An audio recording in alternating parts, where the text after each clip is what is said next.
안녕하세요. 뉴스반장입니다. 내란 수구의 윤석열이 12.3 비상계엄을 선포하며 친위 쿠데타를 일으켜 대한민국을 군사독재 국가로 만들려 하는 내란을 저질렀습니다. 그 중심에는 내란을 선전하고 선동하며 정권의 폭거에 부역한 자들이 있었는데요. 윤석열이 파면되면서 내란 잔당 세력들에 대한 청산이 급물살을 타고 있는데 이들을 향한 후폭풍이 본격적으로 몰아치고 있습니다. 헌법재판소 해체를 공공연히 주장하거나 계엄령을 미화하고 적법한 체포영장 집행까지 방해한 이들은 국헌문란의 공범이라 해도 과언이 아닌데요. 마침내 경찰이 이들을 내란 선전선동 혐의로 정식 수사에 착수했습니다. 그런데 그 대상이 거의 국힘당 의원들과 관련자들로 광범위하고 너무 많은 사람들이라 황당한 수준인 거죠. 반드시 모두 잡아내 단죄해야 합니다. 특히 국힘당은 위헌정당으로 반드시 해체되어야 하는데요. 가담자가 거의 모든 의원이니 이 또한 가능하지 않을까 판단됩니다. 윤석열의 법률 대리인으로 활동했던 윤갑근 변호사는 충북도당 위원장 출신으로 국회의원까지 노렸던 인물인데요. 이자는 영장 집행을 막기 위해 대통령 경호관들에게 경찰을 체포해도 된다는 사실상 폭력을 선동하는 발언을 공개적으로 하기까지 했습니다. 법률가라는 이름이 무색한 수준인데요. 딱 그 밥의 그 나물인 거죠. 김영환 충북지사는 대통령 탄핵이 무효라며 1인 시위까지 벌였고 극우 집회에 나가 탄핵 무효를 외치며 내란 세력의 방패막이가 되기를 자처했는데요. 박지원 충북도 의원은 계엄령을 계몽령이라는 궤변으로 포장하고 거리에서 삭발까지 하며 극우 상징 퍼포먼스를 벌였습니다. 이쯤 되면 그야말로 국헌문란의 선전부대라 불러도 모자람이 없는데요. 여기에 대통령 체포를 막겠다며 관저로 달려갔던 엄태영 국회의원도 고발된 상태입니다. 국회의원이 법과 헌정을 수호해야 할 책임을 망각한 채 반헌법 쿠데타의 방패막이 역할을 한 건데요. 이쯤 되면 국힘당이 아니라 내란당이라 불러야 할 상황인 거죠. 그뿐만이 아닙니다. 윤석열 체포영장을 집행하려는 경찰을 막겠다며 한남동 관저 앞에 집결한 국힘당 의원들도 있었는데요. 서울과 경기 지역에선 김성교, 김은혜, 나경원, 윤상현, 조은희가 관저로 달려갔고 대구 경북 지역에선 강대식, 강명구, 구자근, 권영진, 김석기, 김승수, 김정재, 송원석, 이만희, 이상휘, 이인선, 이미자, 임종득, 조지연, 최은석이 총출동했습니다. 부산, 울산, 경남 지역에서도 강민국, 김기현, 김종양, 박대출, 박성민, 박성훈, 서일준, 서천호, 이종욱, 정동만, 정점식이 모습을 드러냈는데요. 충청권에선 강승규, 엄태영, 장동혁이 나섰고 강원 지역에선 유상범, 이철규가 합류했습니다. 여기에 비례대표 의원 강선영, 김민전, 김희상, 김장겸, 박준태, 박충권, 이다리, 조배숙, 최수진도 포함됐는데요. 그냥 국힘당 의원 전원이라고 봐도 무방할 듯합니다. 이들 중 상당수는 윤석열을 체포하려는 국가의 정당한 공권력을 비난하고 심지어 계엄령을 옹호하는 극우 집회에 참석하기도 했는데요. 실제로 윤상현, 김민전, 이인선, 임종득, 박성민, 강승규, 조배숙, 이철규, 구자근 등은 전광훈이 주도한 극우 집회에서 내란을 사실상 미화하며 윤석열을 방탄하는 데 앞장섰는데요. 국회의원으로서의 책무는커녕 헌정질서 파괴에 공공연히 동조한 셈입니다. 경찰은 이들의 행위가 실제 내란 선동죄 구성 요건에 해당하는지를 면밀히 검토 중인데요. 특히 이석기 전 의원 사건에서 대법원이 단순한 발언조차 내란 선동으로 본 전례를 기준 삼고 있습니다. 이 기준에 비춰본다면 이번 국힘당 인사들의 행위는 훨씬 더 구체적이고 적극적인 내란 선동에 해당할 가능성이 매우 큰데요.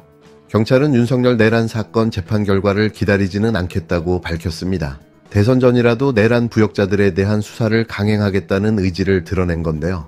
반국가 세력의 말과 행동이 이제 자신들을 향한 부메랑이 되어 되돌아오고 있는 거죠.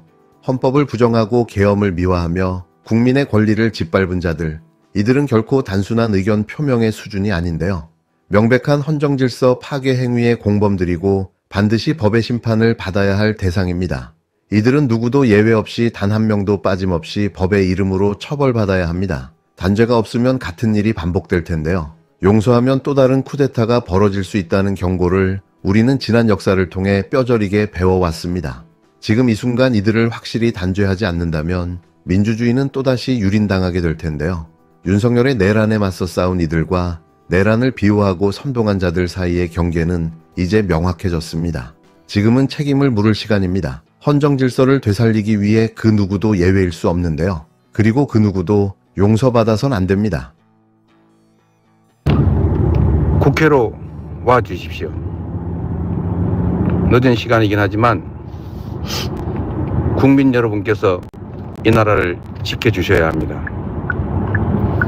저희도 목숨을 바쳐 이 나라 민주주의 꼭 지켜내겠습니다. 우리의 힘만으로는 부족합니다.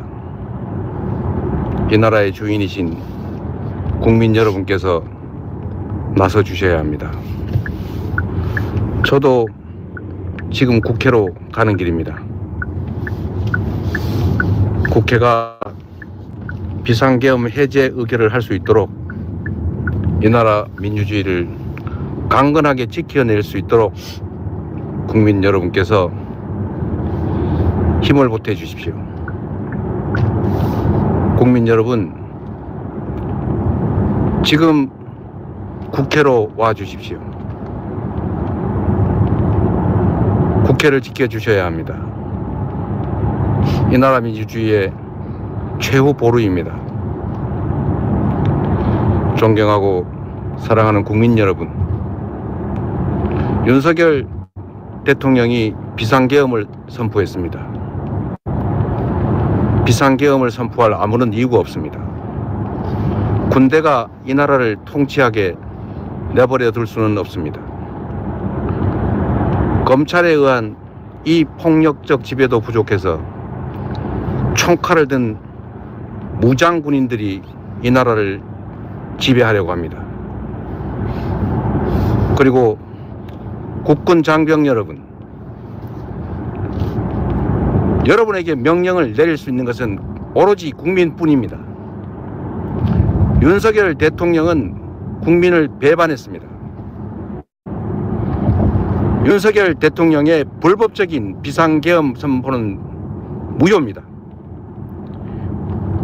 지금 이 순간부터 윤석열 대통령은 대한민국 대통령이 아닙니다. 장병 여러분, 여러분이 들고 있는 총, 칼, 여러분의 권력은 모두 국민에게서 온 것입니다. 이 나라의 주인은 국민이고 국군 장병 여러분께서 복종해야 될 주인은 윤석열 대통령이 아니라 바로 국민입니다. 국민은 윤석열 대통령의 비상계엄을 허용하지 않았습니다. 더불어민주당이 조기 대선을 앞두고 경선 규칙을 확정했습니다. 당원 투표 50%, 국민 여론조사 50%를 반영하는 국민참여 경선 방식인데요. 권리당원 약 110만 명의 투표와 안심번호로 추출한 여론조사 100만 명을 2개 그룹으로 나눠 합산하는 구조입니다. 이 방식은 민주당 당원상 허용된 최대치로 당내 지지 기반과 국민 여론을 균형 있게 반영하려는 취지입니다. 기존의 국민선거인단 모집 방식은 폐지됐는데요. 신청을 유도하는 구조는 조직 동원이 가능해 외부 세력의 개입, 이른바 역선택 가능성이 높다는 비판이 있었기 때문입니다. 실제로 과거 경선에서 특정 후보를 떨어뜨리기 위해 상대 정당 지지자들이 의도적으로 참여했다는 논란이 반복됐는데요. 따라서 이번엔 안심번호 기반의 무작위 추출 방식을 택해 여론조사의 객관성과 대표성을 높인 겁니다. 게다가 권리당원 수는 이미 120만 명에 육박하고 있는데요. 이제는 당원 기반이 약한 정당이 아니라 대중정당으로서 뿌리가 깊어졌다는 뜻입니다. 그런 만큼 당원 의사를 더 반영하자는 주장은 전혀 이상한 게 아닌데요. 오히려 당원들의 정치 참여를 장려하고 책임 정치를 강화하는 방향입니다. 이재명만 유리하다는 주장은 오히려 당원 민심을 무시하고 국민 판단을 왜곡하는 프레임인 거죠. 그런데도 김동연과 김두관은 이번에도 어김없이 반발부터 하고 나섰는데요. 김동연은 국민경선 원칙을 헌신짝처럼 버렸다며 목소리를 높였고, 김두관은 어차피 이재명 아니냐며 경선 참여의 의미를 제고하겠다 했습니다. 그런데 이런 상황에서 저는 정말 묻지 않을 수 없는데요.